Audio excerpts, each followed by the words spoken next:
BBMP news 9ಗೆ ಸ್ವಾಗತ. ಮೊದಲಿಗೆ ಮುಖ್ಯಾಂಶಗಳು. ನಮ್ಮ ಮುಂದೆ ಬಹಳ ಸವಾಲುಗಳಿದೆ. ಹರಿಪ್ರಸಾದ್ ಅವರು ನಾಯಕತ್ವ ಅಂದ್ರೆ ಜವಾಬ್ದಾರಿನ ತಗೊಂಡಿರುವಂತ ಸಮಯ. ಇನ್ನ 2 ವರ್ಷ ಚುನಾವಣೆ ಇದೆ, ಮೇನ್ ಎಲೆಕ್ಷನ್. ನಮ್ಮ ಮುಂದೆ 2 ಬೈ ಎಲೆಕ್ಷನ್ಸ್ ಇದಾವೆ. ಅದ್ರ ಜೊತೆಗೆ ನಮ್ಗೆ ಜಿಬಿ ಎಲೆಕ್ಷನ್ಸ್ ಇವಾಗ ಎನಿ ಮೂಮೆಂಟ್ ಅನೌನ್ಸ್ ಆಗ್ಬಹುದು. ಮತ್ತೆ ಅದ್ರ ಜೊತೆಗೆ ಟಿಪಿ ಜೆಡ್ಪಿ ಎಲೆಕ್ಷನ್ಸ್ ಗಳು ಕೂಡ ಬರುವಂತ ಮುನ್ಸೂಚನೆಗಳಿದೆ. ಅದ್ರ ಜೊತೆಗೆ ಕಾರ್ಪೊರೇಷನ್ಸ್ ಇದೆ, ಬೇರೆ ಕಾರ್ಪೊರೇಷನ್ಸ್ ಮತ್ತೆ ನಗರಸಭೆ ಚುನಾವಣೆಗಳಿದೆ. ಇದು ಎಲ್ಲಾ ಚುನಾವಣೆಗಳು ಇನ್ನ 2 ವರ್ಷಗಳು ಚುನಾವಣೆಯ ಪರ್ವ ಅಂದ್ರೆ ಅದು ತಪ್ಪಾಗಲ್ಲ.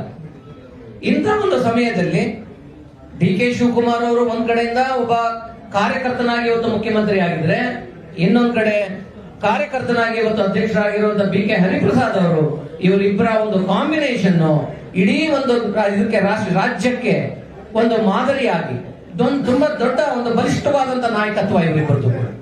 ಅದ್ರ ಜೊತೆಗೆ ನಮ್ಗೆಲ್ಲ ಅಡ್ವೈಸ್ ಮಾಡ್ಲಿಕ್ಕೆ ಸೈಲೆಂಟ್ ಆಗಿದ್ರಪ್ಪ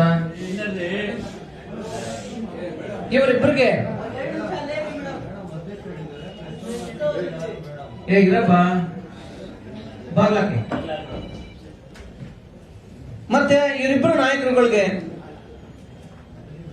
ಎಲ್ಲಾ ರೀತಿಯ ಸಹಕಾರ ಕೊಟ್ಟು ಇವರಿಗೆ ಒಂದು ರೀತಿಯಲ್ಲಿ ಬೆನ್ನೆಲುಬಾಗಿ ನಿಂತ್ಕೊಳ್ಳುವಂತ ಕಾರ್ಯನ ನಮ್ಮ ಸಿದ್ದರಾಮಯ್ಯನವರು ಇವತ್ತೊಂದು ದಿವಸ ಮಾಡ್ತಾರೆ.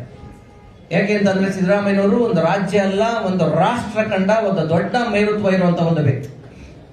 ಇವತ್ತು ಕಾಂಗ್ರೆಸ್ ಪಕ್ಷದ ಕಟ್ಟಾಳಾಗ ಕಾಂಗ್ರೆಸ್ ಪಕ್ಷ ತಗೊಂಡಂತ ಡಿಸಿಷನ್ ಇವತ್ತೇನು ರಾಷ್ಟ್ರದಲ್ಲಿ ಇವತ್ತು ಏನೇನು ಅವರ ಲೆಕ್ಕಾಚಾರಗಳು, ವಿರೋಧ ಪಕ್ಷಗಳದು ಮತ್ತೆ ಬೇರೆಯವರೆಲ್ಲ ಲೆಕ್ಕಾಚಾರಗಳು ಏನಿತ್ತು ಅದನ್ನ ಬುಡಪೇನು ಮಾಡಿ ಇವತ್ತೊಂದು ದಿವಸ ಯಾವುದೇ ಸಮಸ್ಯೆ ಇದ್ದಂಗೆ ಇವತ್ತು ನಮ್ಮ ಪಕ್ಷ ಹೈಕಮಾಂಡ್ ಏನು ನಮ್ಗೆ ಒಪ್ಪಿಗೆ ಕೊಡ್ತಾರೆ ಅವ್ರ ಪ್ರಕಾರ ನಾವು ನಡ್ಕೋತೀವಿ ಅನ್ನೋ ಒಂದು ಇದನ್ನ ದೊಡ್ಡ ರೀತಿಯಲ್ಲಿ ತೋರಿಸಿದಂತ ಒಬ್ಬ ಮಹಾನ್ ವ್ಯಕ್ತಿ ಅಂದ್ರೆ ಇವತ್ತು ಸಿದ್ದರಾಮಯ್ಯನವರು.